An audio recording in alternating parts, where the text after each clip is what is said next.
Hai guys, nama saya Andre Kwito dari Universitas Harum Negara Prodi Teknik Mesin dengan NIM 515180030. Hari ini saya akan menjelaskan mengenai roda gigi kerucut. Nah, sebelumnya saya ingin berterima kasih kepada Bapak Agus Salim selaku dosen pengajar elemen mesin 2. Nah, sekarang saya akan menjelaskan mengenai roda gigi kerucut. Roda gigi kerucut juga biasa disebut dengan bevel gear. Nah, ini digunakan untuk mengubah sumbu putaran. Dan jika jumlah roda giginya yang satu dengan yang lainnya berbeda jumlahnya, itu dapat mengubah kecepatannya juga. Lalu kebanyakan roda gigi kerucut memiliki sumbu poros sebesar 90 derajat. Nah, selanjutnya saya akan memberitahu jenis-jenis apa saja yang ada pada roda gigi kerucut. Nah, yang pertama adalah roda gigi kerucut lurus. Roda gigi kerucut lurus dapat dilihat contohnya seperti ini. Lalu yang kedua adalah roda gigi kerucut miring. Contohnya dapat dilihat seperti ini. Dan yang ketiga adalah roda gigi kerucut spiral. Contohnya seperti ini. Dan yang keempat adalah roda gigi kerucut hipoid, contohnya seperti ini. Lalu setelah kita mengetahui jenis-jenis apa saja yang ada pada roda gigi kerucut, mari kita lanjutkan kepada pengaplikasian roda gigi kerucut.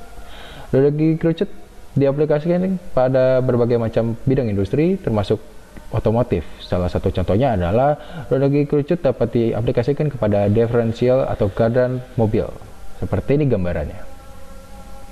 Lalu yang kedua, roda gigi kerucut dapat diterapkan kepada lokomotif kereta. Seperti ini gambarnya. Dan yang contoh ketiga, roda gigi kerucut dapat diaplikasikan kepada mesin motor bakar. Seperti ini gambarannya. Nah, setelah kita mengetahui apa saja tentang roda gigi kerucut, mari kita lanjutkan kepada pembahasan soal. Sebelum masukin soal, saya sebelumnya akan memberitahu sedikit mengenai rumus yang ada pada roda gigi kerucut. Nah, yang pertama adalah tebal gigi atau S. Nah, S1 sama dengan 0,5 Pi ditambah dengan 2X2 tan alfa 0 dikali dengan M. Lalu untuk S kedua adalah 0,5 Pi dikurangi dengan 2X1 tan alfa 0 dikali dengan M.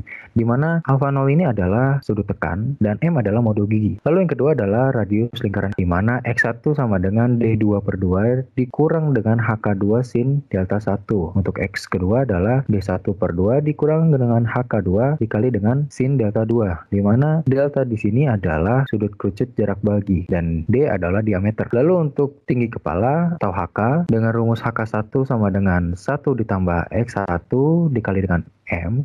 Lalu untuk HK kedua adalah 1 dikurang X1 dikali dengan M, di mana M ini adalah modul gigi. Lalu yang kedua adalah tinggi kaki, di mana HF1 sama dengan 1 dikurang dengan X1 dikali dengan M plus CK. Lalu untuk yang kedua F2 adalah 1 ditambah X1 dikali dengan M ditambah dengan CK, di mana CK ini adalah kelonggaran puncak. Selanjutnya mari kita bahas soalnya. Ini adalah soalnya guys. Jadi sebuah roda gigi kerucut direncanakan untuk mentransmisikan daya sebesar 373 Watt pada putaran 1420 RPM. Panjang sisi kerucut jarak bagi sebesar 75 mm, modul profil gigi sebesar 3, dan perbandingan putarannya adalah juga 3. Jika sudut poros 90 derajat, hitunglah sudut kerucut jarak bagi, jumlah gigi, dan gaya tangensial. Yang pertama kita menentukan sudut kerucut jarak bagi ya.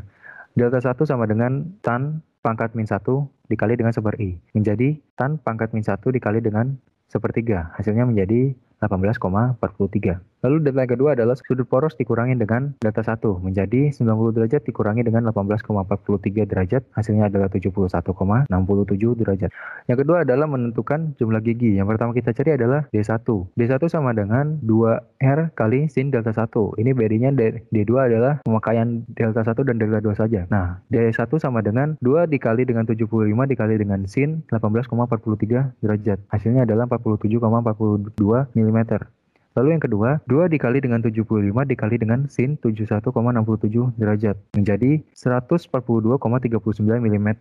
Nah, baru kita bisa menentukan jumlah giginya. Jumlah gigi atau dengan Z1 sama dengan D1 per M, atau menjadi 47,42 mm dibagi dengan 3, sama dengan 15,9, atau equal dengan 16. Lalu Z kedua sama dengan D2 per M, menjadi 142,39 mm per 3, hasilnya adalah 47,46, atau equal dengan 48. Perbandingan putaran. Nah, ini kita mencari perbandingan putarannya untuk mengetahui jumlah giginya tepat apa tidak. Ini sama dengan Z2 per Z1 atau 48 dibagi dengan 16. Hasilnya adalah 3. Artinya itu benar. Yang kedua adalah menghitung gaya tangensial. Yang pertama kita cari adalah kecepatan keliling atau V. V di sini rumusnya adalah P dikali dengan D1 dikali dengan N1 per 60 kali 1000. Menjadi Pi dikali dengan 47,42 mm dikali dengan 1420 rpm dibagi dengan 60 kali 1000 sama dengan 3,53 meter per second. Lalu baru kita bisa mencari gaya tangensialnya atau FT. FT sama dengan 102 dikali dengan Pi dibagi dengan kecepatan keliling. Menjadi 102 dikali dengan 0,37 kW dibagi dengan 3,53 menjadi 10,78 kilo. Orang yang telah terkena virus corona ini berhubungan dengan 2 orang. Terdapat penambahan kasus sebanyak 3.861 kasus. Total kasus COVID-19 Indonesia adalah sebanyak 207.203 kasus. Harapan saya dalam kondisi pandemi ini agar segala macam aspek kehidupan bermasyarakat, baik itu sosial ataupun ekonomi, dapat kembali menjadi normal. Untuk future design, saya berharap agar nantinya ke depannya desain yang dibuat akan menjadi lebih simpel dan ringkas, agar pada saat proses produksi dapat lebih murah dan mudah dibuatnya. Saya sebenarnya tidak mempunyai kritik kepada dosen pengajar ataupun materi yang dibawakannya, karena menurut saya materinya juga sudah cukup sangat baik dan sangat inovatif tentunya. Hanya saja karena pembelajaran dengan metode jarak jauh ini yang sangat sulit dilakukan dan pertama kali kita lakukan, menjadi hambatan bagi kami para mahasiswa untuk belajar. Nah, sampai di sini dulu ya guys videonya. Terima kasih untuk yang sudah menonton video ini. Please like dan share video ini. Sampai jumpa di video berikutnya.